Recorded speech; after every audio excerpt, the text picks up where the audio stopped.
Fidèles téléspectateurs de Espoir 47, bonjour, bienvenue dans ce numéro de l'actualité en débat. Nous sommes aujourd'hui mardi 27 octobre 2020. Comme chaque mardi en première partie, nous recevrons pour vous un médecin pour parler sensibilisation sur le coronavirus. En deuxième partie de cette émission, nous serons avec les confrères journalistes, notamment Germain Pouli et Adam Adjournou, pour parler de l'actualité socio-politique dans notre pays. Et si nous avons un peu de temps, nous parlerons de la situation dans les autres pays africains. Eh bien, aujourd'hui, pour la sensibilisation, je suis avec Dr Arokomuvi Maoussi. Il est médecin de santé publique, médecin, chef de commune Golfe 2. Docteur, bonjour. Bonjour madame. Merci d'avoir fait le déplacement. Merci pour l'invitation. J'espère que ça se passe bien de votre côté. Oui, ça va. Alors, pouvez-vous nous rappeler les derniers chiffres? Les derniers chiffres de la Covid au Togo. Oui. Hier, on a notifié 4 nouveaux cas, qui fait qu'on se retrouve à 2204 cas confirmés au Togo depuis le début. Et il y a eu 8 nouveaux guéris, qui fait qu'on se retrouve à 1608 personnes guéries au total. Il y a eu malheureusement un décès de plus, qui fait que le nombre total de décès se retrouve à 53. Et il y a 543 cas actifs qui continuent à être suivis dans les structures requises. Voilà, quelqu'un me posait une question la dernière fois, qu'on dit qu'il y a des guéris, mais à chaque fois on dit nous sommes à 1000 et quelques contaminations. Comment les calculs se font exactement? Aujourd'hui que vous êtes parmi nous, expliquez-nous comment ça se fait. Est-ce que quand il y a 10 guéris, automatiquement on enlève les 10 de nombre de cas contaminés, ou bien ils sont comptabilisés toujours parmi les cas contaminés? Ok, je comprends l'inquiétude. Oui, en fait, les chiffres qui sont communiqués font état du nombre cumulatif de cas diagnostiqués dans le pays. Ce qui fait que, depuis qu'on a commencé avec le 1, le 2, on est maintenant à 2206. Chaque fois que ça va, 2204, chaque fois que ça va s'ajouter, on va ajouter le nombre pour donner le nombre de cas total cumulés reçus dans le pays. Maintenant, dans ce nombre, on sort les chiffres de ceux qui sont guéris. Et quand on sort les chiffres de ceux qui sont guéris, on a maintenant ceux qui sont actifs. Ce sont ceux-là qui sont les patients encore suivis. Donc, en fait, on veut donner l'image globale de l'évolution de la maladie. Depuis qu'on a commencé, combien on en a eu une fois, combien sont guéris parmi eux, combien sont encore en cours de traitement et combien sont décédés. Alors, ce n'est pas la peine de voir 2000 cas, 2500 cas pour s'affoler, mais il faut voir plutôt le nombre de cas actifs. Effectivement, il faut s'attarder plutôt sur le nombre de cas actifs, qui sont ceux-là qui sont encore sous traitement. Effectivement, c'est une très bonne analyse. Oui. Alors, si vous pouvez faire les doléances auprès des autorités pour qu'on nous donne juste le nombre de cas actifs, pour qu'on n'ait pas tellement peur. C'est juste une suggestion. Alors, dites-nous, quelle est la situation dans votre district? Quand je parlais de district, je parlais de votre commune, le Golfe 2. D'accord. Oui, le Golfe 2, on n'a pas actuellement les données stratifiées sur rien que les communes. C'est qu'on a les données sur les districts, TPS, Golfe, Sagoué-Nivé, tout ça. Et couramment, les données par commune ne sont pas sorties. Mais ce qu'on sait quand même, dans le Golfe, il y a 7 communes. Et le Golfe 2 fait partie de la 3e, si on veut classer en fonction du nombre de cas diagnostiqués. Donc, au Golfe 2, on est 3e au niveau du Golfe. Donc, nous avons du boulot à faire. Vous voyez que sur les 7 communes, si nous sommes en 3e position, ça veut dire qu'il y a du boulot à faire. Il y a du boulot à faire. Vous avez combien de centres de santé là? Malheureusement, dans ma commune, nous n'avons qu'une seule formation sanitaire publique, qui est le centre de santé de Noukafou. Voilà, c'est le seul qui est le centre public. Et il y avait le CHR, mais qui est maintenant transformé en centre spécial Covid. Donc la seule formation sanitaire publique, c'est le centre de santé de Noukafou. Les autres sont des privés. Donc je pense que le travail qu'on aura à faire, c'est d'associer ces privés-là aussi à la lutte, à la prévention de la Covid dans cette commune. Est-ce qu'au centre de Noukafou, il y a déjà eu un cas suspect, 2 cas suspects? Pas encore de cas. Moi, j'ai pris fonction il y a 3 semaines. Parce que nous, On doit nommer il y a un mois, mais la passation de charge a eu lieu il y a que 3 semaines. Donc, pour le moment, depuis ma présence là, on n'a pas encore eu de cas suspects au niveau de notre formation sanitaire. Ouais. Alors, est-ce que la sensibilisation continue dans le Golfe 2? Oui, la sensibilisation. Je vous pose la question en tant que responsable du centre de santé de cette commune. Effectivement, vous savez que la sensibilisation, il y a plusieurs façons de le faire. C'est une qu'on a de faire sur les médias comme ça. Vous avez vu que sur toutes les radios à Lomé, toutes les télés, il y a des émissions tous les jours sur le Covid. C'est pour qu'on puisse toucher toute la population. Maintenant, au niveau de la commune, oui, on peut faire des activités vis-à-vis de la communauté, mobiliser les agents de santé communautaires pour pouvoir faire cette sensibilisation de porte à porte. Ça avait été fait. Mais maintenant, depuis que moi je suis là, il n'y a pas encore ces gens d'action parce qu'actuellement tout le monde est un peu focalisé un peu sur la campagne de diffusion de moustiquaires, les aides, s'ils ne sont pas disponibles. Voilà, donc il y a tout ce boulot-là qui se fait actuellement. Mais le besoin, hier, quand moi je passe devant le marché de Nkafou, je vois que plein de gens ne portent pas de masques. Tout ça, il faut qu'on redouble d'efforts pour sensibiliser la communauté de poche à poche, maison à maison, dans les entreprises qui sont dans la zone, surtout le marché qui est important.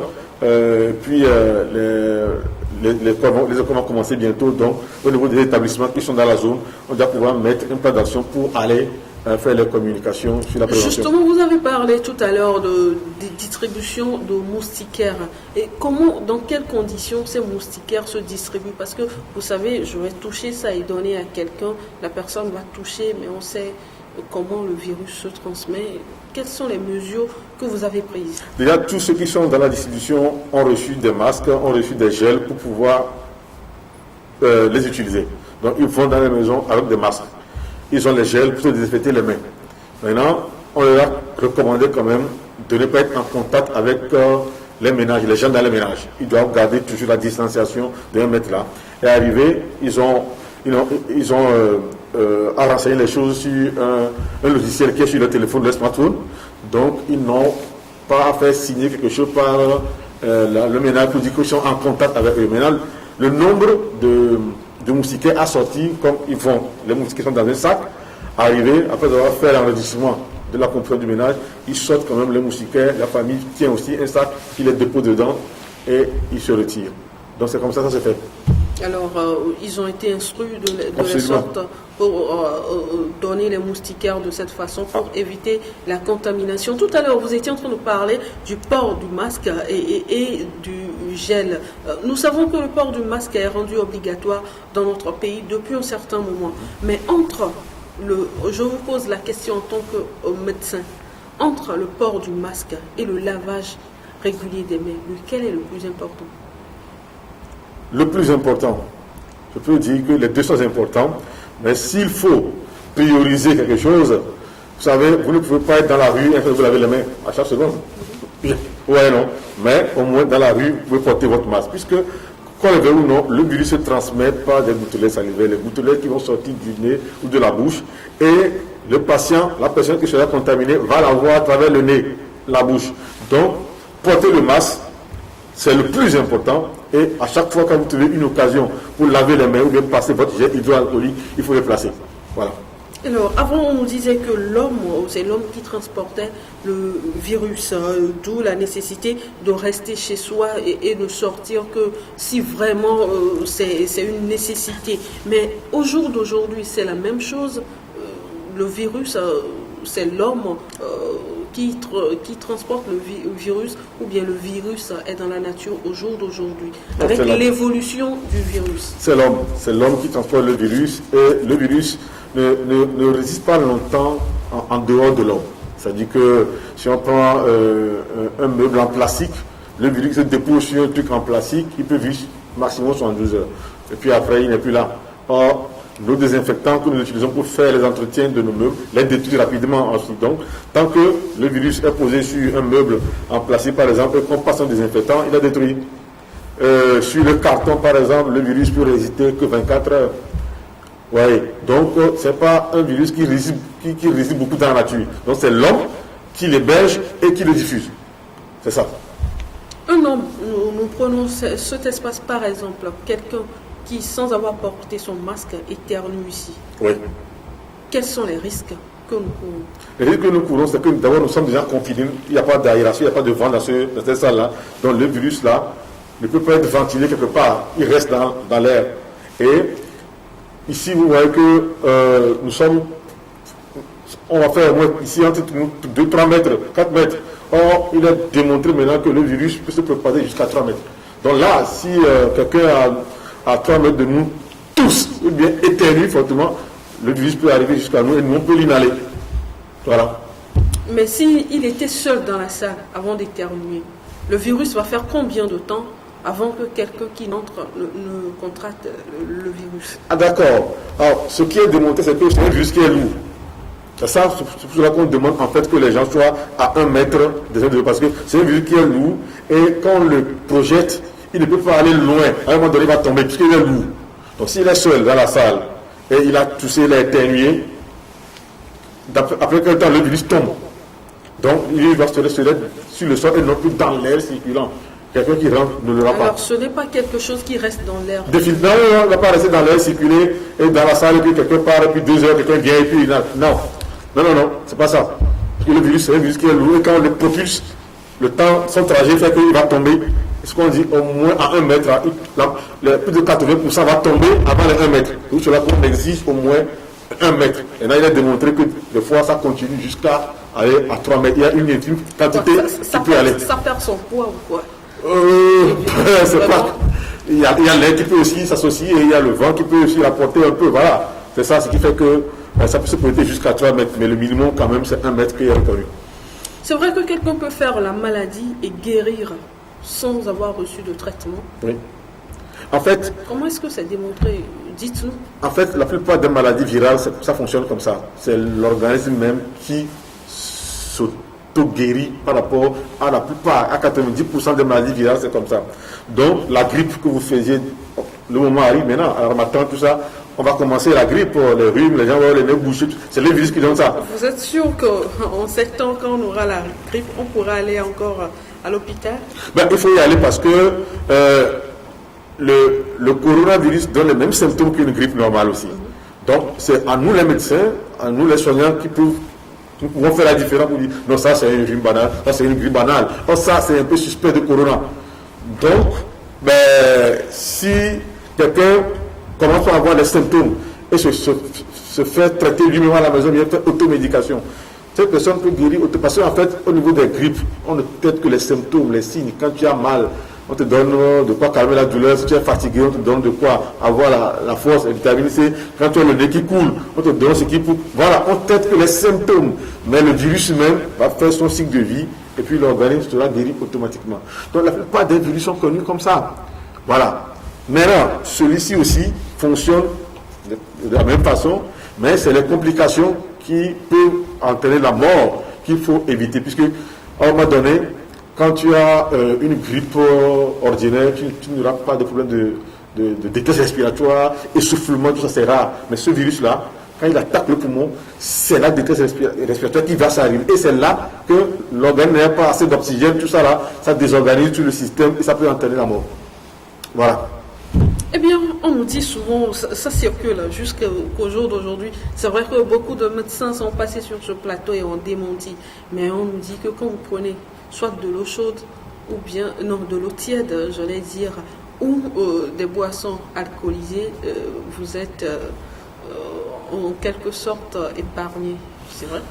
Vous savez, tout ce que nous appliquons en matière de science doit être démontré par les études scientifiques. Tant qu'il n'y a pas d'études scientifiques qui l'aient prouvé, on ne peut pas dire que c'est vrai. Ouais. Donc, jusqu'à nouvel ordre, aucune publication nous a confirmé que l'eau tiède, l'eau chaude, l'alcool, tout ça là, permet de se prévenir contre le coronavirus. Non. Alors, y a-t-il un lien entre la Covid-19 et le climat? Parce que vous savez, ce qui se passe en Europe, on n'a pas vu ça en Afrique. Et certaines personnes vont jusqu'à dire que le virus ne résiste pas à la chaleur. Bien sûr que les épidémies de virus sont dépendantes aussi quand même du climat. Vous avez vu quand même qu'en Europe, c'est quand on en arrive au moment de l'hiver, tout ça, il fait plus froid, qu'il y a beaucoup d'épidémies, de grippe, voilà. Donc chez nous-mêmes, c'est quand on approche la période de la matin qui fait un peu froid, qu'on ne va pas avoir les virus, les grippes, tout ça. Donc c'est un peu dépendant du climat. Et quand il fait plus frais, on sait que l'immunité globale chute un peu et les gens sont plus enclins à développer sa maladie virale. Mais quand il fait plus chaud, les gens résistent mieux à ce genre de maladie. Et ces virus même ne résistent pas à ce climat très très très élevé. La chaleur est très très élevée. Voilà. Donc le froid est un facteur quand même favorisant. C'est reconnu maintenant, le MSM le reconnaît. C'est officiel maintenant. C'est reconnu que le climat quand même a joué un rôle important en Afrique. C'est pour cela qu'en temps, même en Europe, quand ils ont commencé par aborder l'été, ils avaient un grand espoir que bon, avec l'été, bon, les choses, vous avez vu qu'on a libéré un peu les mesures barrières, tout ça, mais quand on a commencé par arriver dans l'hiver maintenant, les camps commencent à flamber et on commence par reconfiner. Voilà. Est-ce qu'on peut arriver un jour à ça ici au Togo? Je compare un peu la France au Togo, où il y a eu confinement. C'est vrai qu'au Togo, il n'y a pas eu confinement. Il y a eu confinement, déconfinement, et actuellement, il tombe encore dans le confinement. Ben, si la population ne veut pas respecter les mesures barrières et que les cas vont commencer par exploser dans notre pays, je pense que les autorités vont prendre les responsabilités. La preuve, on a encore isolé certains villages à l'intérieur parce qu'il y avait un foyer. Voilà. Mais la chance que nous avons quand même, c'est que la population africaine, la population togolaise est jeune. Et cette population jeune-là supporte plus le virus. Après, quand vous voyez le nombre de décès qu'on vous montre sur les chaînes européennes, c'est les personnes âgées, c'est pas les jeunes. C'est pas les jeunes. Et donc, ce qui fait que... Scientifiquement, c'est prouvé que les jeunes résistent... Absolument, oui. C'est ça. Vous savez qu'au début de la pandémie, quand même, on a prévu des cantons pour l'Afrique. On pensait que ça va ravager toute l'Afrique. Mais pourquoi ça n'a pas eu lieu? Finalement, on sait que c'est la population jeune qui a pu résister aux personnes les plus âgées. D'où, en matière de mesures barrières, les personnes âgées doivent tout faire pour se protéger au maximum et rester au maximum chez eux, sinon rien à faire dehors. Parce que c'est eux qui sont les plus à risque. Les jeunes, ils sont infectés, comme tu le dis, ils sont là, on leur donne aucun médicament, et puis ils guérissent. Le corps lui-même éjecte le virus, et c'est comme ça. C'est pour cela que vous voyez, quand on vous donne le nombre de cas cumulés et le nombre de guéris, il y a une différence de 500 qui sont toujours actifs. Les 1600 guéris, oui, ils sont guéris, voilà, parce que le corps a pu résister et le virus a été éliminé. On n'a pas eu recours aux machines respiratoires et autres là. Il peut y en avoir pour ceux qui sont en milieu du CHR, tu sais, là où on a les cas symptomatiques. Sûrement que ceux qui en ont besoin l'ont utilisé, mais il y a la plupart qui étaient asymptomatiques, qu'on a mis dans les hôtels, qui étaient asymptomatiques. Les gars, ils se réveillent, ils font rien. Bien sûr que le traitement qui a été utilisé dans les pays européens, nous aussi on l'a utilisé ici, la chloroquine, on le donne, mais tout le monde sait que ce n'est pas le traitement étiologique, ce n'est pas le traitement, c'est pas un médicament qui détruit le virus. Donc c'est ce qui a pu quand même ralentir la progression. Mais c'est ce qu'on leur donne, c'est juste ce qu'on leur donne, ou il y a autre chose? Non, c'est juste ça. Et puis si le patient a des symptômes, on surveille les symptômes. Si elle a fièvre, on ne dit pas là. Il est fatigué, on donne de la vitamine C. Ce n'est pas grand chose en fait. C'est pas grand chose. Donc c'est le corps qui fait le gros du boulot. C'est l'organisme qui se défend lui-même et qui arrive à éliminer le virus. Et c'est ceux qui sont fragiles, qui ont des maladies chroniques, qui ont déjà un peu fragilisé leur corps, qui vont en mourir parce qu'à un moment donné, le corps n'arrive pas à pouvoir se battre contre l'agent pathogène. Eh bien, nous allons parler de la situation à l'aéroport Gnassingbé Adema. Comment ça se fait, un voyageur qui arrive dans notre pays, comment ça se fait le test? Il doit montrer des papiers. Expliquez-nous un peu. Oui, je pense que moi-même, je n'ai pas encore vécu la situation, mais ce qu'on a entendu, c'est qu'à leur arrivée déjà, ils s'enregistrent en ligne avant de rentrer, ils font le test chez eux, là-bas, et arrivé ici, à l'arrivée, le laboratoire étant en même temps à l'aéroport, ils se font tester, et le résultat, c'est dans les 24 heures. Donc, quand ils finissent ce test, ils restent là-bas dans les 24 heures. Non, ils rentrent chez eux. On leur dit de rester chez eux. D'abord, dans les 24 heures, on donne le résultat. S'ils rentrent en contact avec leur... Oui, on leur donne quand même l'explication qu'ils doivent quand même se mettre en auto-isolement pour les 24 heures là, pour avoir les résultats, porter les masques, s'isoler des gens en attendant les résultats. Parce qu'on ne sait pas si la personne sera positive ou pas. Donc c'est juste, c'est qu'on fait tout pour que dans les 24 heures, le résultat sorte. Celui qui est négatif, on dit que c'est bon, c'est négatif, et puis bon, tu vis ta vie tranquille. Mais celui qui est positif, on va le chercher pour le mettre en isolement. Mais là, pour repartir, vous refaites le test ou... Absolument. Avant de reprendre le vol, c'est clair, on dit tu dois t'enregistrer en ligne et dans les 72, tu fais le test 72 heures avant le vol parce qu'on peut rentrer négatif et après se faire contaminer et repartir avec le virus. Voilà. Et puis les gens qui sont guéris peuvent se faire recontaminer. Donc voilà, avant de prendre le vol, tu dois refaire ton test. Eh bien, bientôt, la rentrée des classes et des dispositions ont été prises pour éviter la contamination dans les établissements scolaires. Parmi ces dispositions, on a le port du cache-nez qui est obligatoire. Les enfants vont pouvoir quitter la maison à 6h30 déjà avec son cache-nez. Et c'est parti pour 11h30 midi. Est-ce que scientifiquement on peut tenir avec un cache-nez pendant tout ce temps?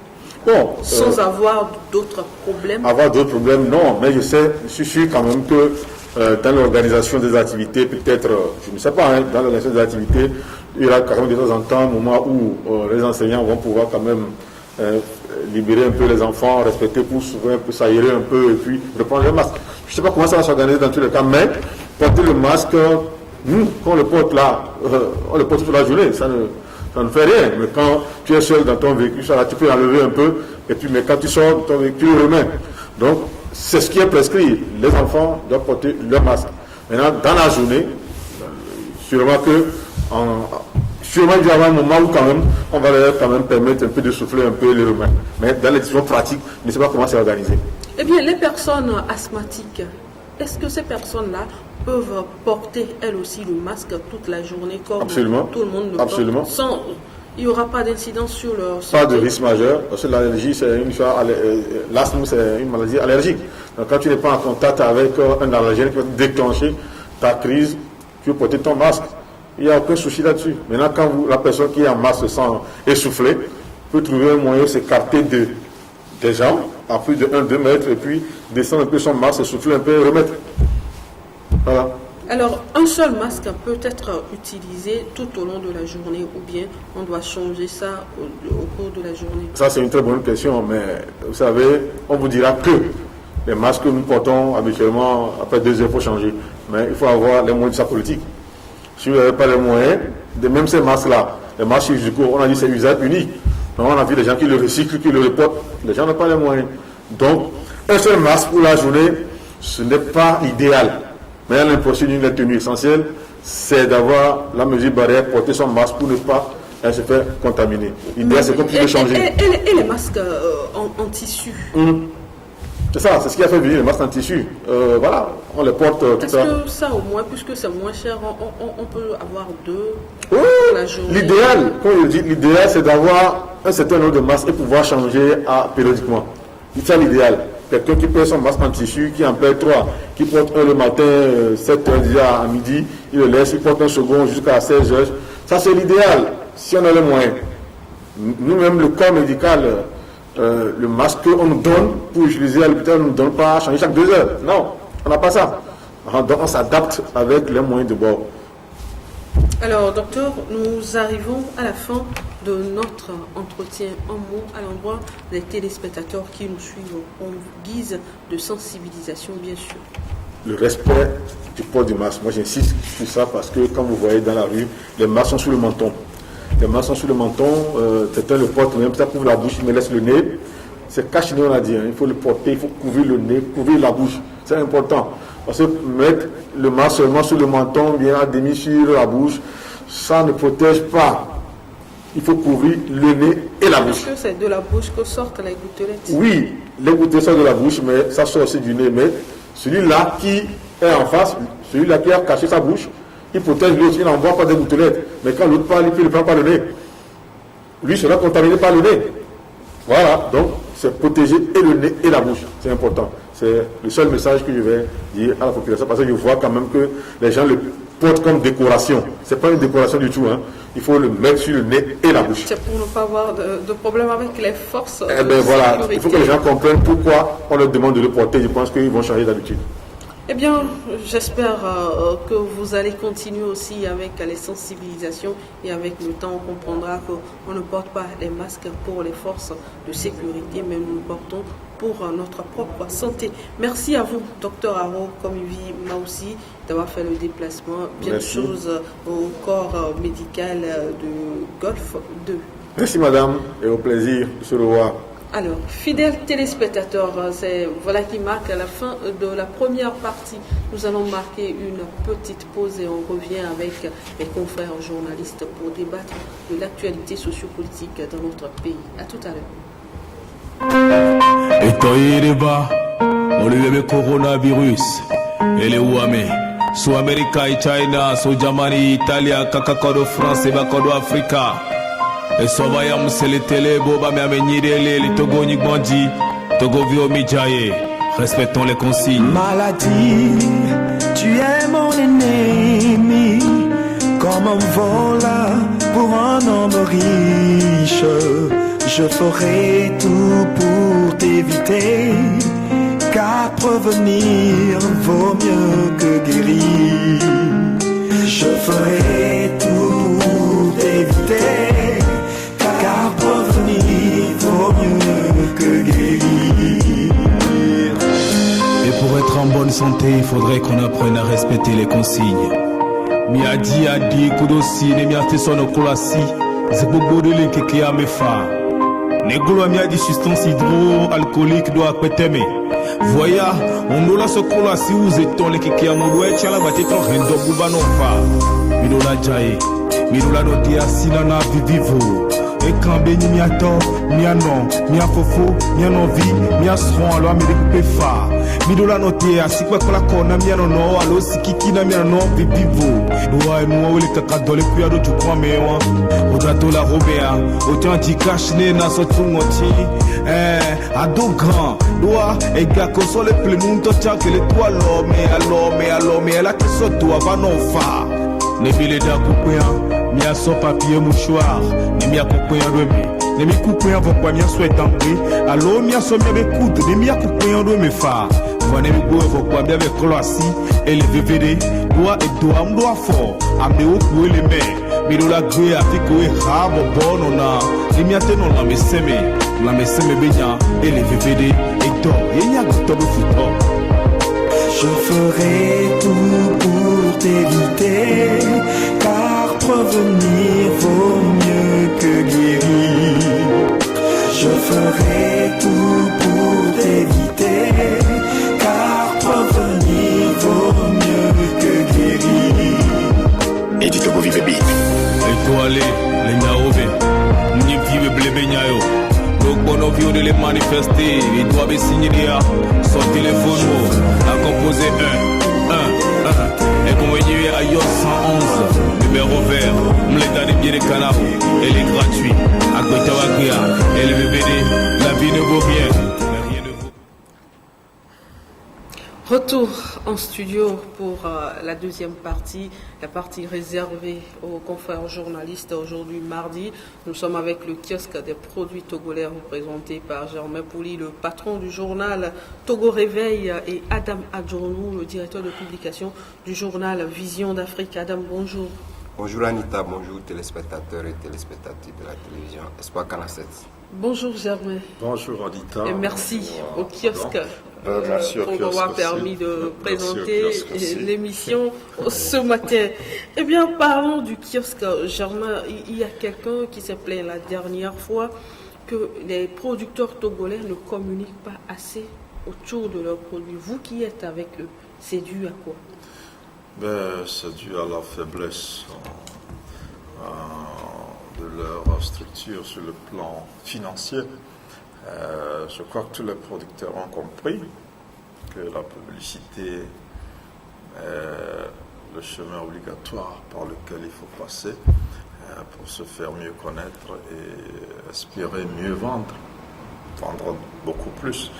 Mais la réalité là, c'est que il n'y a pas de budget de communication généralement chez nos producteurs.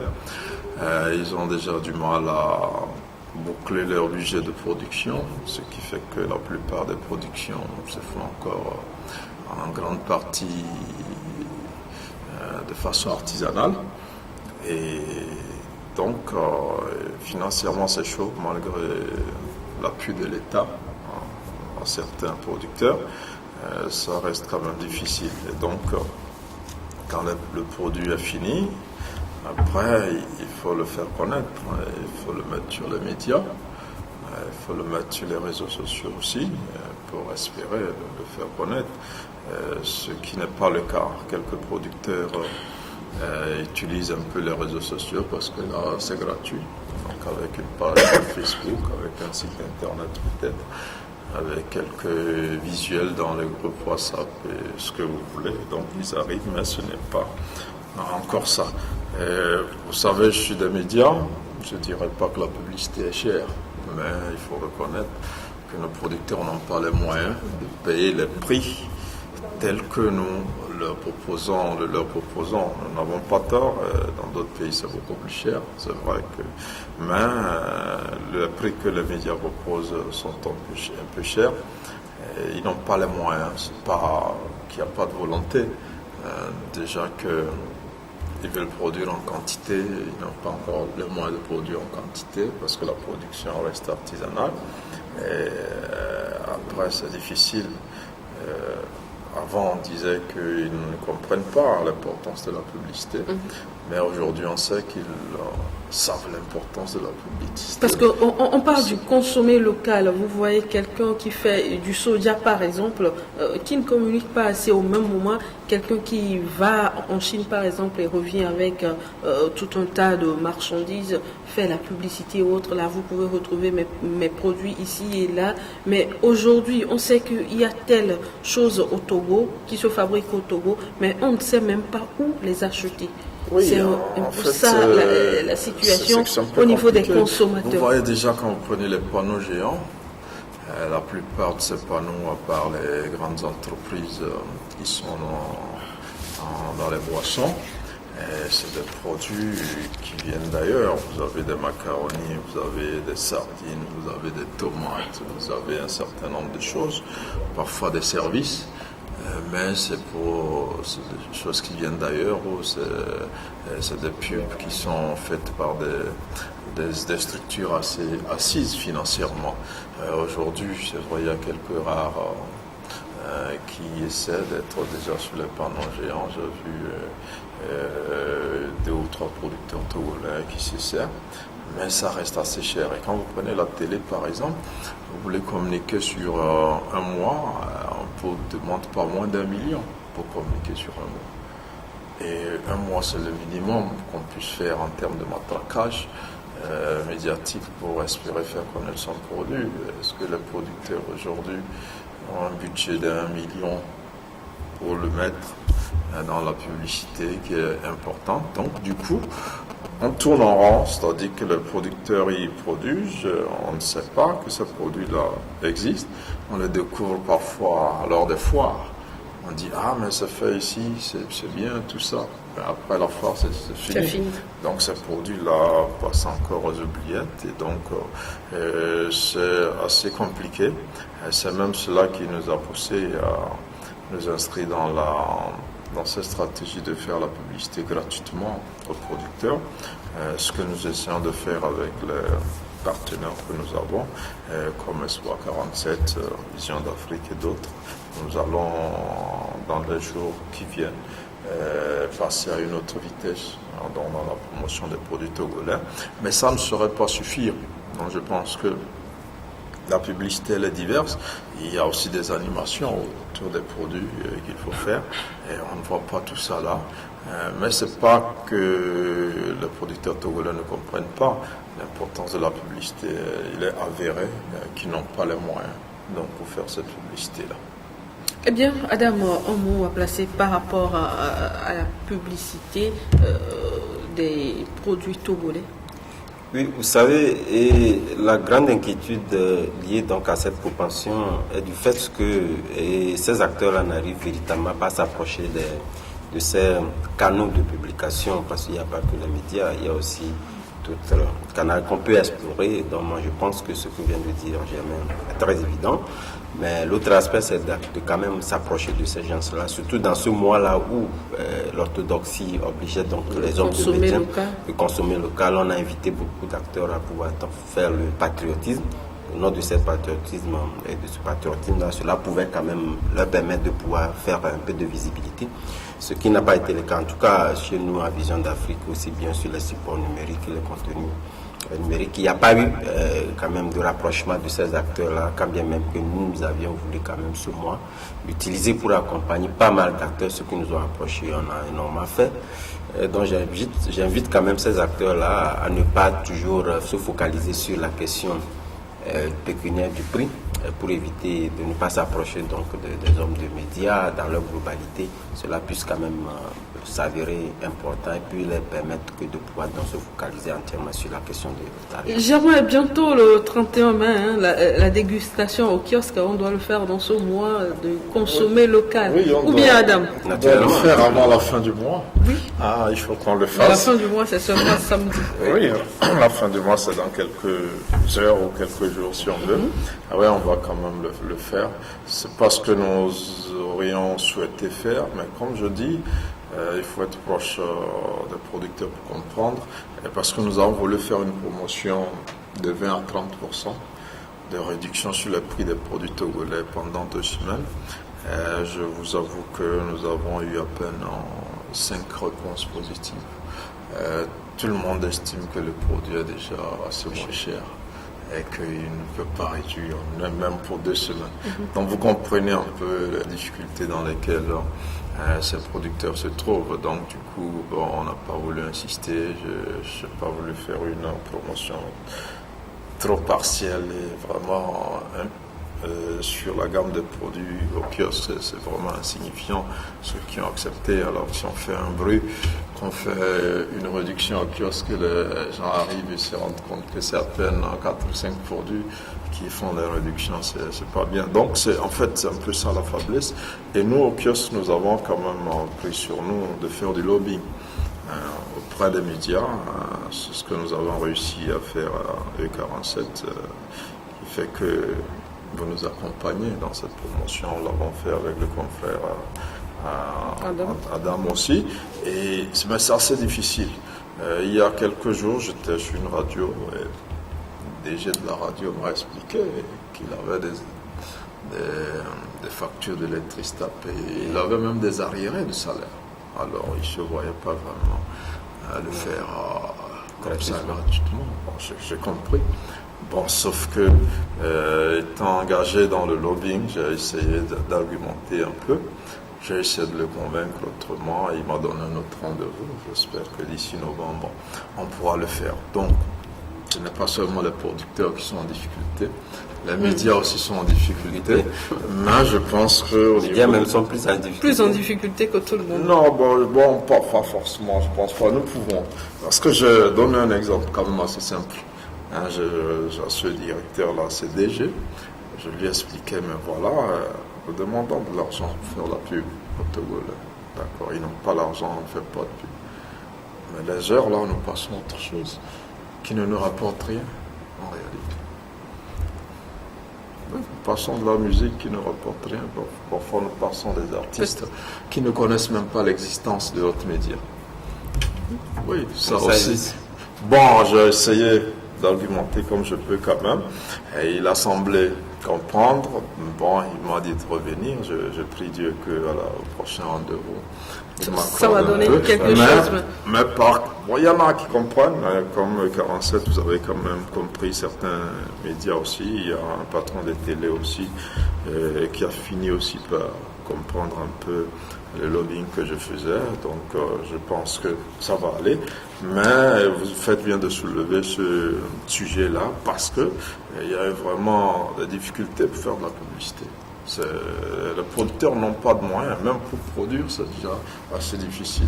Et cette génération de producteurs, il faut les encourager parce que c'est des gens audacieux, courageux et qui veulent mettre sur les rails une industrie togolaise dans tous les domaines. Et si cette génération-là échoue, ça m'étonnerait qu'il y ait de la relève. Ça veut dire que c'est l'industrie togolaise qui est en train d'échouer comme ça. Et nous avons le devoir, nous en tant que médias, les autres Togolais, chacun à son niveau. Alors, où pouvons-nous trouver le kiosque? Pardon? Le kiosque, où pouvons-nous trouver le kiosque? Oui, le kiosque. Le premier kiosque, comment? Voilà, le premier kiosque, on espère qu'on aura un second, on prie Dieu pour avoir les moyens et l'accompagnement. Le kiosque, le premier, se situe à Ijranawé, sur la rue qu'on appelle la rue du Grand Séminaire. C'est cette voie-là qui quitte la station T-Oil, ancien Shell du marché de Ijranawé, et qui va directement à Lomé 2, à la résidence du Bénin. Donc, sur cette voie, il y a une boutique assez célèbre, la plus vieille de cette route-là, c'est Vin d'Italie. Nous sommes juste en face de l'établissement Vin d'Italie. Les contacts 90 02 76 54. Éducation à présent dans cette émission. La rentrée, c'est pour le 2 novembre prochain. Les dispositions sont prises pour éviter la contamination dans les établissements scolaires. Parmi ces dispositions, il y a une nouvelle façon d'enseigner. Il y a les enseignants qui ont commencé leur formation depuis hier 26. Il y a des dispositions de prévention et des accessoires seront installés au niveau des établissements pour le lavage des mains et autres. Et puis 60 élèves maximum dans une salle de classe. Adam, c'est suffisant? On ne saurait le dire parce que vous savez, depuis le début de cette crise-là, c'est la première fois que les établissements scolaires vont s'apprêter à accueillir entièrement tous les élèves au même moment. Et je pense que sur cet aspect, depuis lors nous l'avons dit, le Togo s'en est sorti plus ou moins bien, puisque jusqu'au jour d'aujourd'hui, nous ne sommes pas à une situation assez alarmiste comme on pouvait donc le constater, étant donné que nous sommes en plein rebond de l'épidémie. Le Togo, il est difficile de le dire, ça veut dire quelque part que le Togo est un bon élève en matière donc de ces mesures restrictives qui ont permis à la population de pouvoir tenir le coup, quand bien même que nous savions que cela a pu quand même affecter un peu un certain nombre de dispositions, surtout de solidarité que nous connaissons pour nos pays africains, etc. Mais l'autre aspect également, c'est de mobiliser tous les acteurs, surtout dans la question éducative, pour les amener à pouvoir comprendre, disons, l'ampleur de la chose, pour que chacun de ces acteurs puisse jouer sa partition pour maintenir réellement nos enfants hors d'état de nuit. Parce que c'est vrai qu'au début de cette pandémie, il avait dit que les enfants ne sont pas sujets, disons, ils peuvent être contaminés, mais ils sont plus ou moins épargnés compte tenu de leur physiologie. Mais au fil du temps, on a compris que tout être humain devait donc subir pour quand même prendre sur eux ces mesures restrictives là pour se mettre à l'abri. Donc c'est sur cet aspect-là, nous disons que ce sont des mesures à saluer. D'ores et déjà, 2 déjà par banc, c'est déjà salutaire. Même au niveau de l'enseignement privé, ce n'est pas toujours gain. Les gens ont toujours tendance à pouvoir confondre cet aspect de la chose. Parce qu'aujourd'hui, nous constatons également qu'au niveau des privés également, vous verrez que les enfants sont assis 3 par banc. Il n'y a pas que au niveau de l'enseignement public que le problème se pose. Donc nous disons surtout les écoles privées qui viennent de débuter. Là. Tout à fait. Et vous constaterez qu'en fait, ce ne sont pas des mesures figées. Et lorsque ces élèves-là vont commencer les classes, on verra naturellement si ces mesures-là peuvent permettre de tenir le coup ou s'il faut réellement apporter encore des stimulus pour permettre encore de corser davantage ces mesures-là pour amener réellement. Puisque l'objectif, c'est de mettre les enfants à l'abri pour que les écoles ne soient pas des lieux de contamination active de la pandémie. Donc c'est à ce élan-là que le ministre... Il ne faut pas oublier que lors de la rencontre hebdomadaire avec la presse, on a bien signifié que le risque zéro n'existait pas. Tout à fait. Donc c'est pourquoi je dis que déjà nous constatons qu'il y a un élan positif qui se crée déjà avec d'autres dispositions prises qui permettent plus ou moins qu'on puisse arriver une première fois depuis des lustres à une rentrée non mouvementée, parce que le ministre a pris les dispositions, je pense qu'il a pris langue avec tous les acteurs là qui s'agitaient par le passé. Et nous comptons réellement, moi j'estime qu'aujourd'hui il n'y a pas que les acteurs, les premiers acteurs, surtout lorsque nous prenons les enseignants et autres qui sont donc concernés, tous les acteurs, surtout les parents. Les parents, moi je me dis les parents ont un rôle très important à jouer dans ce sens que c'est à eux de conseiller premièrement les enfants sur la mesure où l'importance de la chose avant qu'ils n'aillent même aux côtés puisque lorsque les enseignants sont en face des enfants, c'est toute la masse. Vous n'êtes pas à mesure de contrôler. Il y en a qui peuvent vous échapper. Donc le rôle des parents est plus primordial que tous. Malheureusement, ce pan du sujet n'est pas forcément abordé par le ministre. C'est vrai qu'il a constaté, il a eu quand même d'autres parents, ceux qui chapeautent un peu l'institution parentale au niveau de ces écoles, de ces établissements-là. Mais l'autre aspect, c'est de revenir donc à la base au niveau, d'appeler tous les parents à cette prise de conscience pour éviter que ces écoles-là ne soient des lieux de contamination active, comme je venais de le dire tantôt. Alors, Germain, bonne nouvelle pour les enseignants volontaires. Vous les avez tellement défendus sur ce plateau. Avant le 2 novembre, le gouvernement fera un geste à l'endroit de ces enseignants volontaires. Oui, c'est une bonne chose. Il faut que l'État motive ces enseignants-là qui apportent une part active dans l'éducation. Bon, ce n'est pas une surprise à proprement parler. Je pense qu'on s'attendait à ce que l'État fasse un geste. Et donc aujourd'hui, l'État a pris ses responsabilités. Je pense que ça aussi est un élément qui va faciliter cette reprise et cette rentrée scolaire. Il y a un certain nombre de revendications qui avaient été brandies par tous les enseignants en général. Comme le disait Adam tout à l'heure, je pense que nous sommes dans une situation assez spéciale et la discussion a permis que les gens comprennent que la priorité aujourd'hui, c'est pouvoir réussir une rentrée dans des conditions qu'on n'a jamais connues dans notre pays, en pleine pandémie. Et donc, tout le dispositif qui est mis en place avec la participation des uns et des autres, c'est de faire en sorte qu'il fonctionne et qu'il puisse être, qu'il puisse éviter de l'insécurité, aussi bien pour les apprenants que pour les enseignants à cette rentrée. Je parle de l'insécurité sur le plan sanitaire. Donc, que les enseignants reçoivent un peu de souffle, un peu de motivation, les volontaires, je veux dire, avant cette rentrée. Il faut saluer le gouvernement pour cet effort-là. Mais ce n'est pas si surprenant quand on sait que même pendant la crise sanitaire, où il y avait une sorte de novicie qui allait aux couches vulnérables, le gouvernement a pensé aussi à cette catégorie d'enseignants-là. Et donc c'est une bonne chose. Maintenant, c'est la situation des enseignants du privé. On n'en parle pas beaucoup, c'est vrai. Et puis les enseignants du confessionnel, oui, ils n'ont pas été mentionnés. Voilà, du confessionnel et du privé, ce n'est pas les affaires de l'État en réalité, parce qu'ils ont leur employeur. Mais je pense qu'eux aussi s'adressent régulièrement. Est-ce que l'État ne peut pas pistonner ses employeurs-là? Oui, en fait, c'est ce qu'ils font. Ils ont quand même saisi l'État, le ministre de la fonction publique notamment, qui a promis aussi rencontrer ces promoteurs d'écoles confessionnelles et privées là pour améliorer la situation de leurs travailleurs.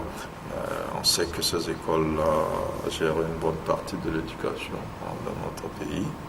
Et donc, pour le bien-être des élèves en général, je pense qu'il faut que l'État relance ces promoteurs-là, du moins à la veille de cette rentrée-là, pour que quelque chose puisse être fait en termes de motivation pour les enseignants avant la reprise. Eh bien, le gouvernement fera tout pour mettre un frein à la création anarchique des établissements scolaires par les communautés elles-mêmes. C'est ce qui pourra résoudre la problématique des enseignants volontaires. Adam, est-ce que le gouvernement parviendra-t-il à cela?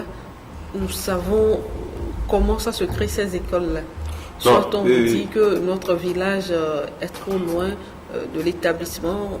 Comment ça va se faire? Ce ne sont pas des mesures nouvelles, hein. Ce n'est pas pour la première fois en réalité que l'État aborde le sujet. Si l'État revient, c'est que... Oui, c'est que le risque est énorme. Parce que vous savez, le grand problème, le professeur a eu quand même à l'expliquer. Je pense que lors d'un passage au niveau d'une télévision concurrente de la place, il a eu à l'expliquer. Moi, je suis d'accord avec eux dans la mesure où en fait, la question n'est pas fondamentalement la question aujourd'hui de besoin, parce que lorsque vous faites un pas dans ces localités-là, il y a aussi la question politique qui est aussi passée par là.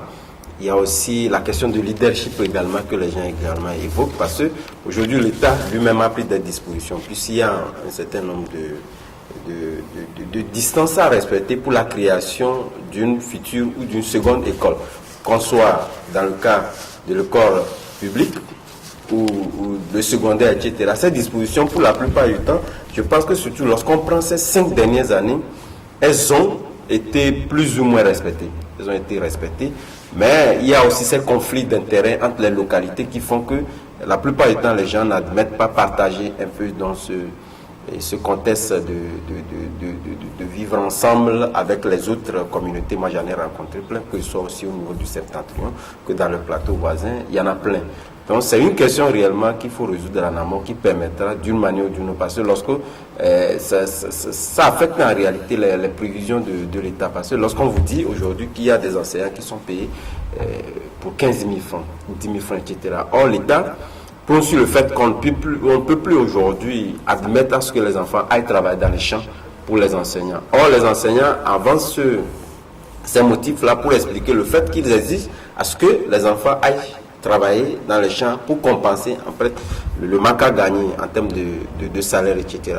Donc je pense que ça fait deux poids, deux mesures, dans la mesure où on interdit une chose, mais au même moment on n'a pas les moyens pour pouvoir prendre réellement en charge, parce que ne serait-ce que ces appels ne soient payés qu'à la hauteur du SMIC n'est pas respectée.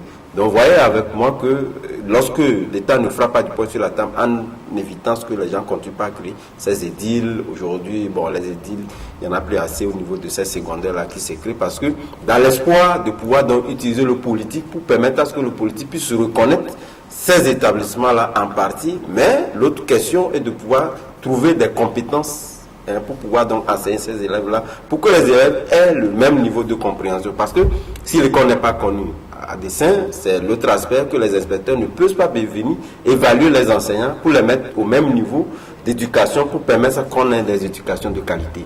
Donc voilà, c'est toute une salade russe, et je pense qu'il faudrait commencer quelque part, et l'interdiction pour que l'État lui-même prenne les responsabilités pour pouvoir créer les établissements.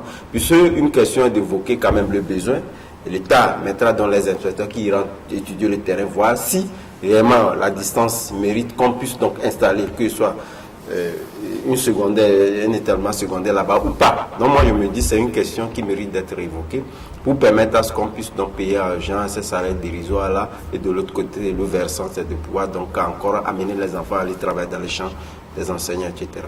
Voilà. Germain, est-ce qu'aujourd'hui l'État pourra freiner la création de ces établissements-là?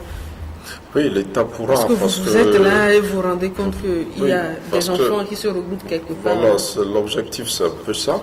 Vous savez, sur Internet, parfois on nous montre des écoles avec des toits viseurs, avec des palmiers sous les arbres et tout ça. On dit c'est l'école au Togo. Et on dit c'est l'État qui l'a créé. Ça ne donne même pas une bonne image du pays. C'est des individus, des collectivités qui, parce qu'elles ne veulent pas aller sur une longue distance ou aller dans un autre village proche, se disent nous aussi dans notre village on va créer une école que l'État va récupérer après. Et l'État a récupéré plusieurs édiles pour en faire de vraies écoles.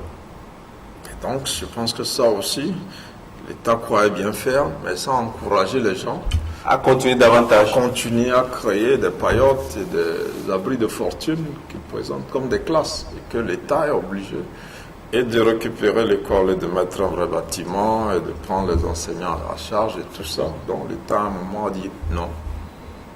Mais ça a continué un peu pour les raisons que Adam a évoquées tout à l'heure. Mais aujourd'hui, il faut que l'État prenne ses responsabilités. C'est un peu la même chose aussi dans la création des écoles privées, où l'État veut aussi mettre de l'ordre. Il en va même de la qualité de l'enseignement. C'est-à-dire que le volontaire qui vient, on en parlait la dernière fois avec un confrère qui n'était pas totalement d'accord, il aime, il veut enseigner, il a la volonté, mais parfois il n'est pas qualifié pour enseigner. C'est pas parce qu'il est allé à l'école, il a fait la troisième ou la première, il est revenu au village, qu'il peut enseigner au cours primaire, parce que, soi-disant, il a fait la troisième. Il a eu le BPC. Même Non, le standard doit être oui, respecté. même si C'est le il a baccalauréat. le niveau, il doit être formé comme enseignant, ne serait-ce qu'un stage, qu'on lui apprenne comment transmettre. Et donc, ça fait que la qualité même de l'enseignement, ce n'est pas ça. Et après, des enseignants aussi que l'État est obligé de prendre en charge, parce qu'ils contribuent à rendre quand même un service public. Et donc, il y a un désordre là que l'État doit pouvoir régler. Maintenant, est-ce que l'État le pourra? Je pense que oui, c'est avant tout l'État. Maintenant, est-ce que les communautés vont comprendre quand on leur interdit? C'est là Parce que quand il y a une certaine rivalité, il en parlait, on va dire, mais tel village d'à côté, ils ont fait la même chose, ils ont aujourd'hui une école flambant neuve, avec des professeurs payés par l'État, des enseignants, nous aussi on le fait, et donc c'est assez compliqué. Mais l'État a fait un effort assez extraordinaire, je me rappelle, il y a une vingtaine, une trentaine d'années, vous ne verrez même pas de lycées dans les villages. Aujourd'hui, il y a des lycées dans les villages. Il y a des collèges, des lycées, des EPP, on n'en parle pas. Et donc, on a quand même rapproché l'école des familles, sauf que tous les nouveaux villages, tous les petits villages, chacun veut avoir une école et à tout prix, dans des conditions qui ne sont pas agréables. Parce qu'on montre des enfants assis sur des troncs d'arbres, parfois sous les arbres, parfois sous des périodes de fortune. On vous les présente comme des élèves au Togo, alors qu'à côté il y a une école qui est bien lotie. Mais des fois, des futurs ministres. Il suffisait de faire peut-être 500 mètres ou 1 kilomètre pour aller dans une bonne école. On dit non, on va rester dans notre village. On va le faire.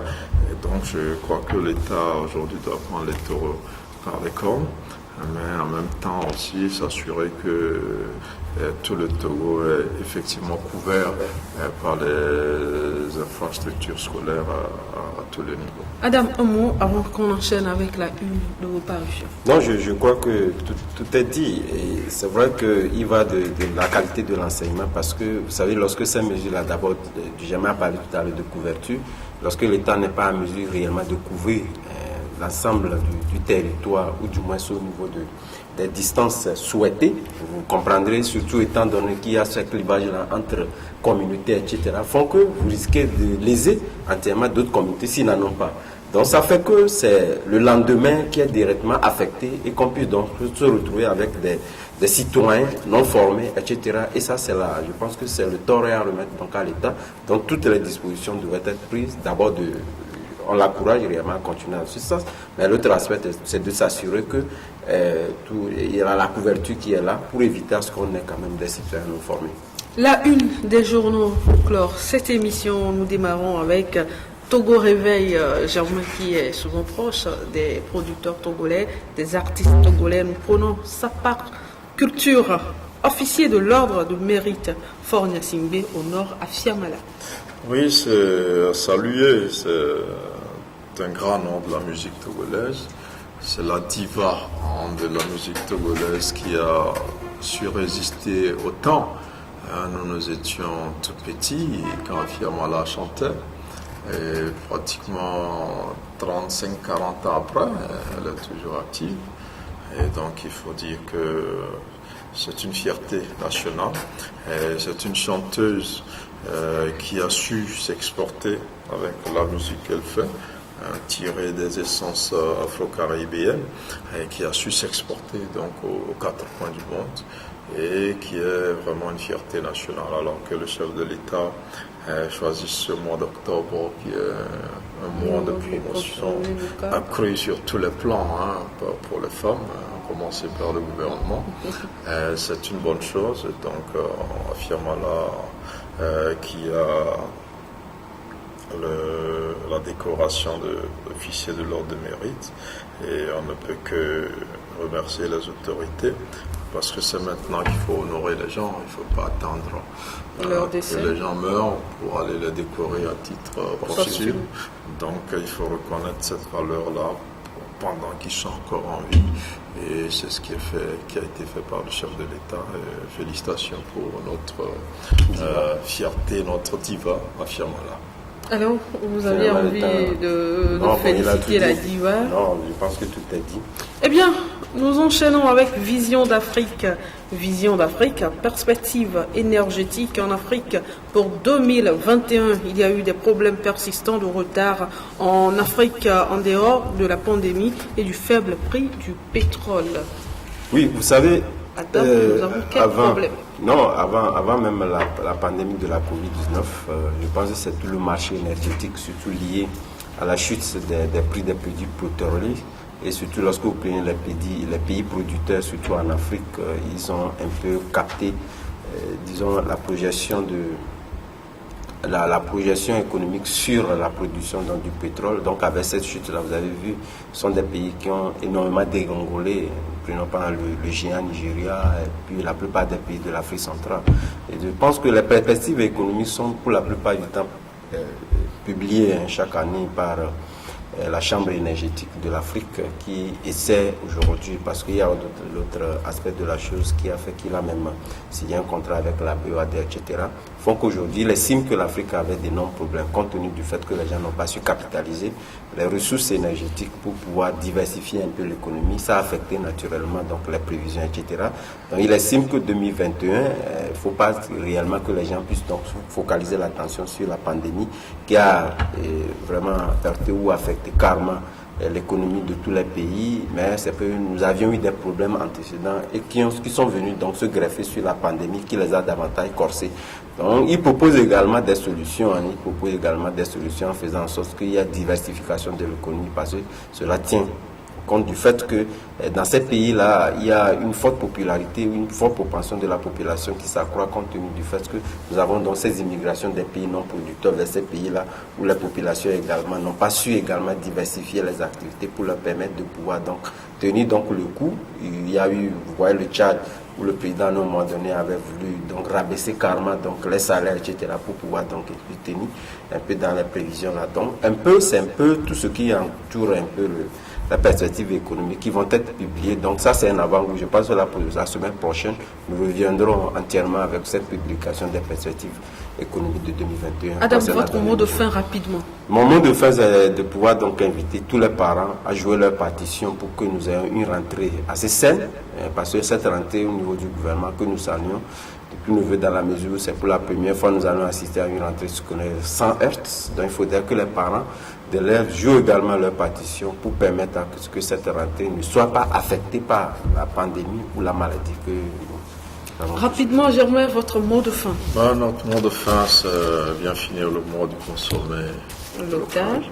Et que les Togolais On espère être invités au kiosque dans les jours à venir pour la dégustation. La consommation ne s'arrête pas qu'en octobre, oui. Et que ce soit le point de départ d'un éveil de conscience des populations togolaises et des autres consommateurs sur la nécessité de consommer des produits togolais qui sont, il faut le rappeler, de très bonne qualité. Merci à vous, Germain, d'avoir fait le déplacement. Adam, merci d'avoir fait le déplacement.